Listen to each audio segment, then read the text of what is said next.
Parliament to make this problem known to the world, to create international pressure on France to respond both at the political level and scientific level.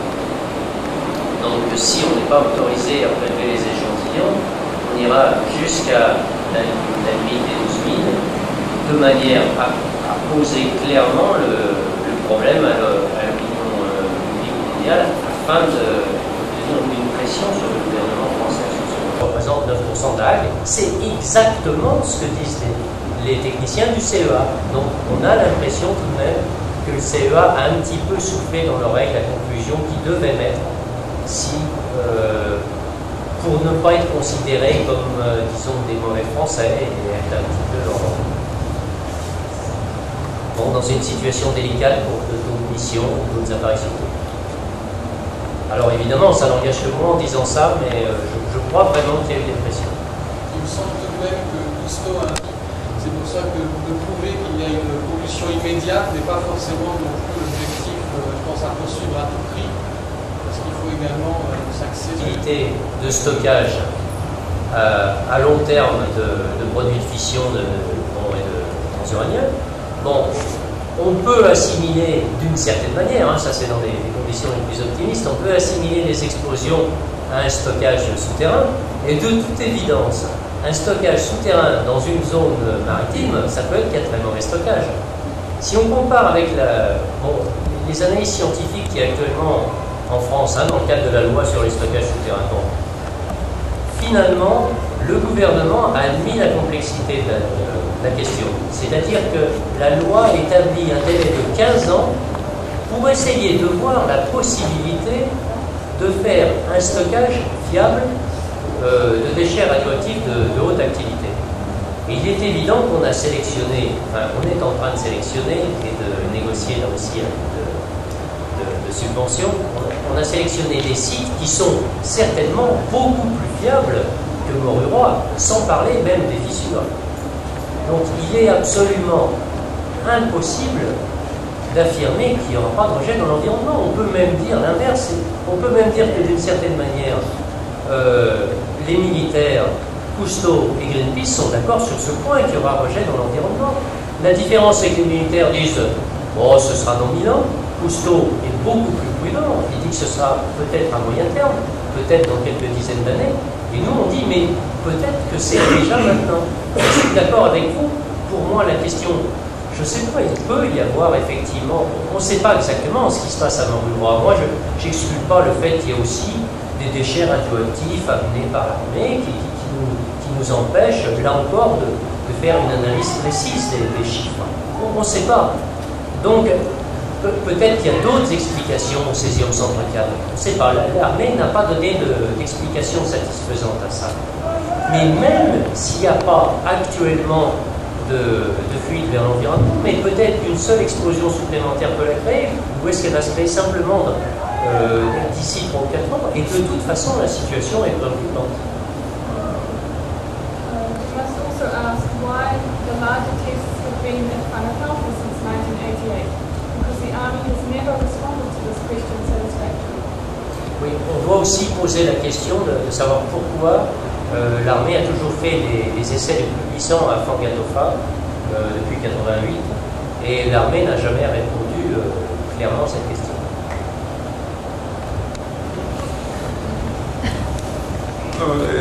Naturally, as you understand, it existed two sorts of ministers. One is Minister of Foreign Affairs, Defense, and other it is Minister of Education, Minister of Environment, and so on. Comme vous pouvez l'imaginer, il y avait deux sortes de ministres. Il y avait d'un côté le ministre de la Défense, des Affaires étrangères, etc. Et de l'autre côté, il y avait l'environnement, l'éducation nationale, etc. But as a result of activity of our ministry and Soviet government, we can be stopped nuclear testing in October of 1990. It is one of the results of our activity. Le gouvernement, au niveau du représentant de l'État, il n'était absolument pas question d'essayer de Rainbow Warrior entrer dans la limite des 12 000, encore moins dans le lagon. Bon, alors, il faut certainement reprendre encore la négociation, mais oui. Sache exactement où est la vérité. Il ne faut pas nous cacher. Il ne faut plus nous cacher ça. Et c'est là où il faut remercier Greenpeace de l'action que vous menez à conduire le gouvernement français à réagir un petit peu. Alors, qu'est-ce qu'on voit? On voit quelques semaines avant l'arrivée du bateau, un général en train de boire de l'eau de coco. Tout ça pour dire quoi? Pour nous dire quoi? Pour nous dire que tout va bien à Mouloir, que c'est pas pollué, il n'y a rien. Et ensuite, 2-3 jours après, une campagne de désinformation contre Greenpeace. Tout ça, ça laisse perplexe le Polynésien. Et on a le droit, je pense qu'il faut que le gouvernement français nous dise maintenant où est la vérité. Ah. J'ai bien compris que Greenpeace n'avait aucune chance de récolter des échantillons, mais ce qui me semblait intéressant, c'était votre proposition, et je l'ai lu à plusieurs reprises, de mettre en place une mission scientifique indépendante. On vous propose une petite chose, d'accord, mais acceptez ça, après on verra pour la suite. Bon, nous on est habitués à ce premier pas, parce que ça a toujours été comme ça, c'est-à-dire qu'on sait que c'est le premier pas dans lequel on va patauger, c'est-à-dire on va nous amener là-bas, on va nous dire, voyez le bel équipement qu'on a, etc. Bon, nous ce qui nous intéresse, c'est directement de passer à quelque chose de sérieux. Enfin, je crois que Patrick Howell le rappelait tout à fait bien tout à l'heure, si on veut faire une étude scientifique sérieuse, ça demande des moyens, ça demande des discussions effectivement sérieuses sur l'accès disons, aux données scientifiques de contexte. Ça demande des négociations effectivement sur quel type de spécialistes peuvent intervenir, qu'ils soient français, étrangers, etc. Bon, et on est tout à fait prêt à négocier tous ces aspects-là. On ne prétend pas que Greenpeace doive constituer toute la mission scientifique.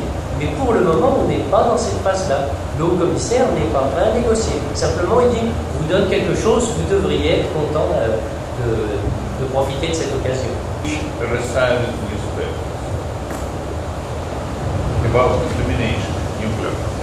Durant la période de Gorbatchev, les médias informaient de toute information qui arrivait. I would like to note something about scientific control about nuclear testing. Je voudrais dire quelque chose à propos du contrôle scientifique des essais nucléaires. I think that in my country and in France, situation quite similar.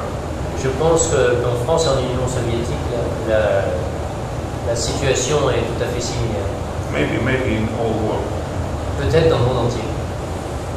Each military circles would like to have his own science. Chaque milieu militaire voudrait avoir sa science à lui. And don't want invited other scientific organization which cannot receive money from military or nuclear investigators. Et ne veut donc pas inviter des scientifiques qui ne seraient pas directement payés par les militaires. It's very bad. C'est tout à fait dommageable.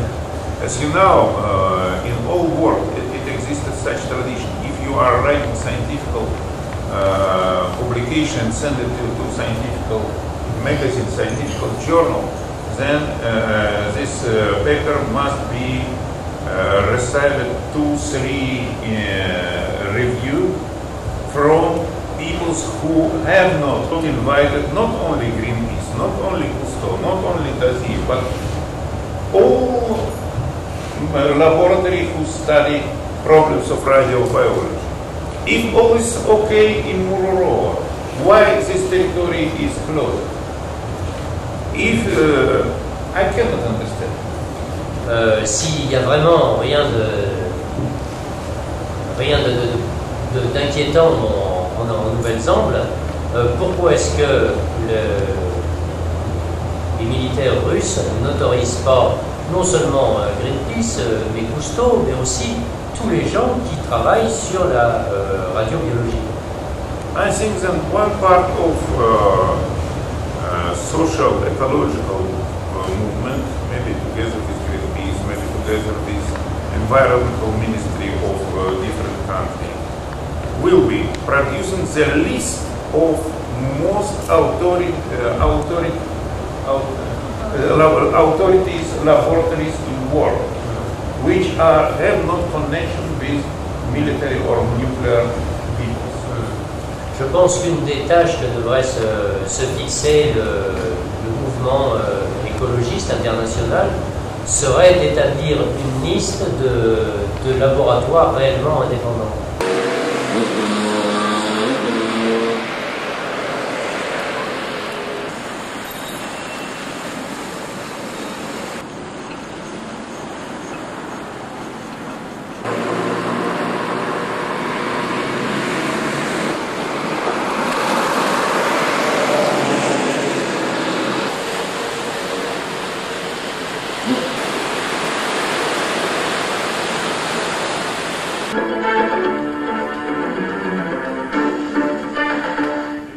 Bonsoir, dans un peu plus d'une heure, le Rainbow Warrior devrait se situer à la limite des 12 000 de Mururoa.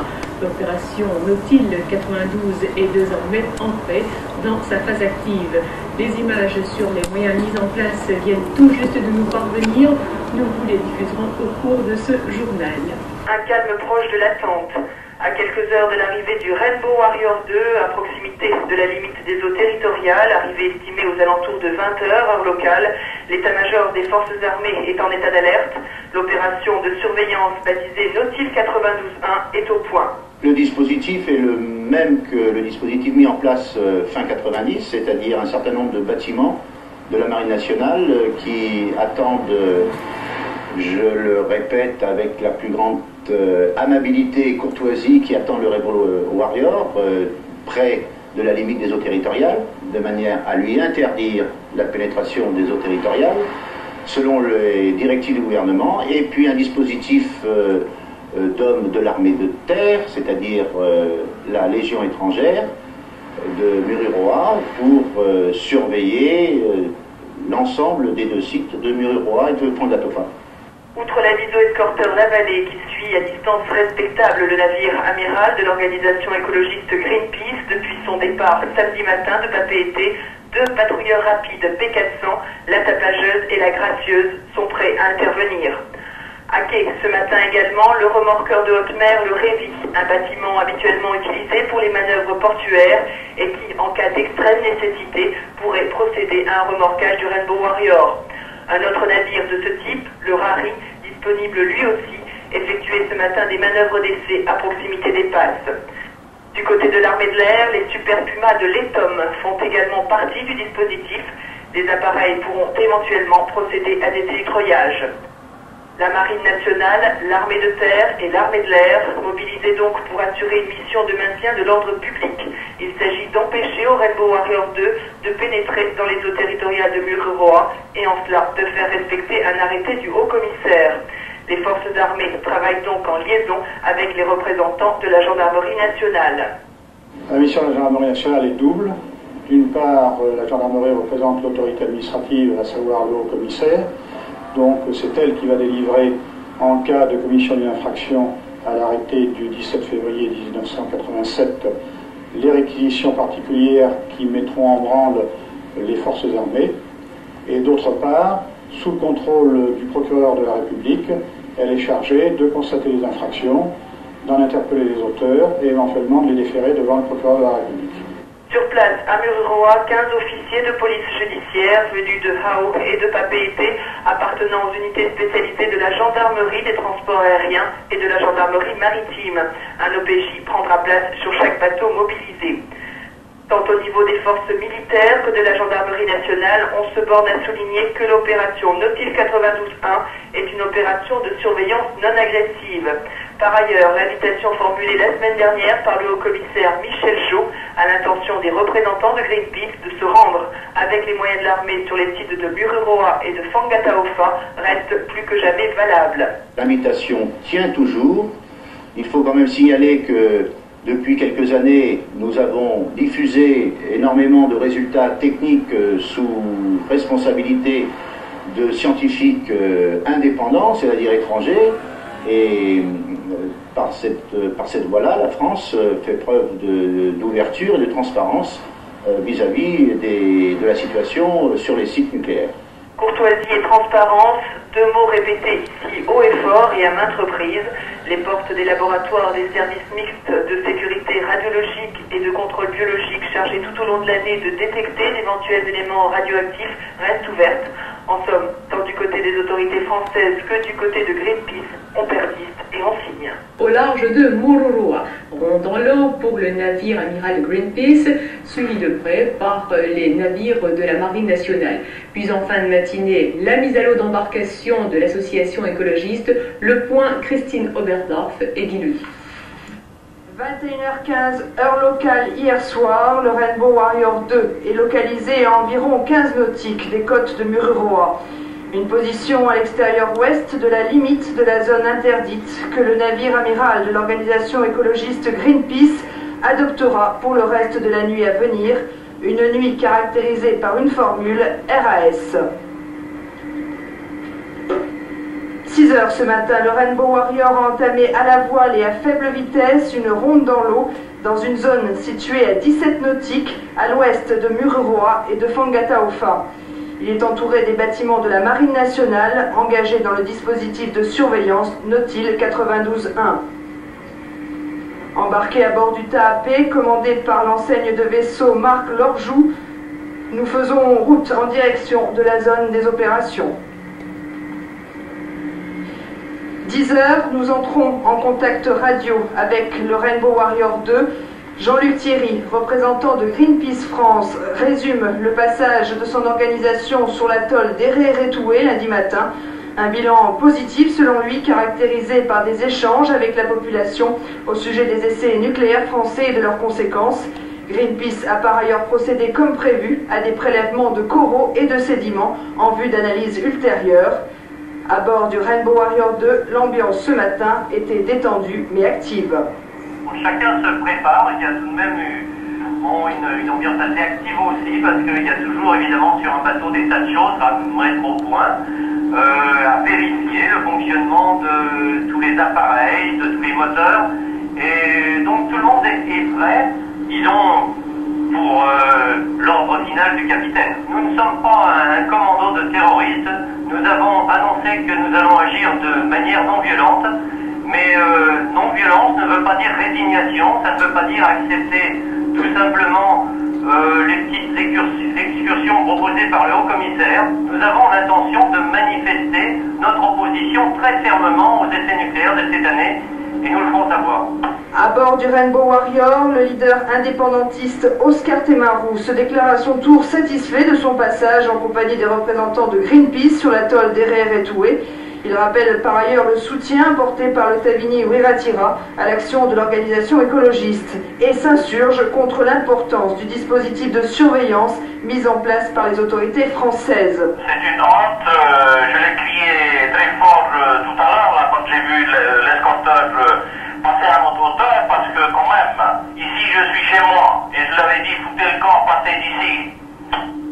Le lieutenant de vaisseau, le Lavalais, le patrouilleur, la Tapageuse, les deux remorqueurs, ravitailleurs 4000, le Révi et le Rari, des bâtiments demeurés en surveillance étroite toute la matinée.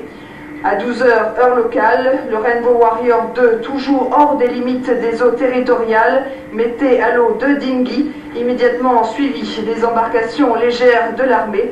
Mais en début d'après-midi, aucun signe avant-coureur réel d'une action entamée par Greenpeace ne pouvait être décelé. Le suspense se poursuit. Les Zodiacs de Greenpeace ont vite été réembarqués en raison peut-être des mauvaises conditions météo autour de Mururoa. Un nouveau point sur ce dossier, bien sûr, demain soir dans notre journal télé et demain matin à la radio à partir de 5h45.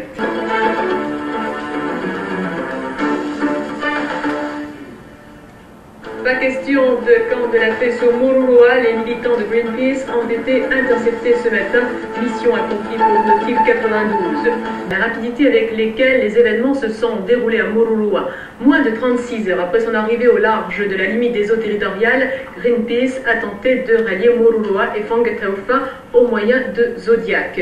Dès qu'ils ont franchi la zone exclusive des 12 000, la marine est intervenue. Les images sont actuellement en cours de montage. Dès qu'elles seront prêtes, nous vous les diffuserons bien sûr dans ce journal. 6h15 ce matin, au large des côtes de Mururoa. 4 dinghies appartenant au navire amiral de l'organisation écologiste Greenpeace sont interceptés par les commandos de la Marine nationale, renforcés par les hommes du 5e régiment étranger, dans une zone située à 7 nautiques des côtes de Mururoa et de Fangataofa. Une ronde nautique va alors s'engager sous la surveillance du patrouilleur 400 de la Marine nationale, la Tapageuse. Les 9 personnes embarquées à bord des Zodiacs de Greenpeace seront ensuite acheminées sur leurs embarcations vers le remorqueur ravitailleur de la Marine nationale, le Révi, bâtiment sur lequel les rejoindront 7 officiers de police judiciaire élutreillés par un super puma de l'Etom. Il est 8h45, le commandant Montel de la compagnie de gendarmerie de Papeete descend sur le Révi. L'enquête judiciaire est ouverte. Le matériel de Greenpeace sera inventorié et les personnes entendues. Une opération effectuée dans le calme. Les membres de Greenpeace que nous avons pu rencontrer à bord du Révi répéteront que l'objectif de cette opération entamée 4 heures plus tôt était d'établir un camp de la paix à Mururoa et plus largement de militer pour un arrêt des essais nucléaires. 3 autres personnes qui avaient fait route à grande vitesse sur l'atoll de Fangataofa sur un autre Zodiac ont elles aussi été interceptées. Pendant ce temps, à quelques milles de là, le Rainbow Warrior 2 poursuit sa route toute voile dehors. Il se trouve dans la zone d'exclusion des 12 000 et longe la côte nord en direction de la passe de Mururoa. L'amiral rappelle les dispositions légales et réglementaires que le Rainbow Warrior enfreint. Détermination et fermeté du côté de Juan Guitar, le capitaine est décidé à acheminer le Rainbow Warrior jusqu'à l'atoll de Mururoa. Chacun campe sur ses positions. Pendant ce temps, le Rainbow Warrior avance. Il parviendra à 1 km du rivage, mais sa course s'arrête là. L'amiral Kera donne ordre au commando marine de se rendre maître du navire. Il est 9h45, l'assaut s'opère en 3 minutes, sans opposition et sans violence apparente de part et d'autre. 10h, le Rainbow Warrior est reconduit à 8 km au large. Entre-temps, le commandant Montel, élitreillé sur le Rari, regagnera en Zodiac le Rainbow Warrior afin de procéder à l'audition de son équipage. L'affaire est donc désormais aux mains de la justice. L'opération Nautil 92-1 est terminée. Nous avons réussi la mission qu'on nous avait fixée, sans qu'il y ait eu heurts, sans qu'il y ait eu violence, sans blessés. Par conséquent, je considère à mon niveau, dans le travail qui nous était donné, que c'est un succès absolument complet. Moins de 36 heures après son arrivée au large de Mururoa, le Rainbow Warrior 2 a été momentanément confisqué sous la responsabilité des autorités judiciaires et militaires. Des scellés vont être posés. Le navire sera ensuite mouillé dans le lagon de Fangataofa, où il sera mis sous ordre de l'amiral Kera, à l'abri des risques engendrés par la dépression tropicale Eti. Quant aux membres étrangers de l'équipage, il appartient au haut-commissaire Michel Jo de décider de leur éventuelle expulsion. Les membres de Greenpeace et le maire Oscar Temaru devraient être rapatriés dans la soirée.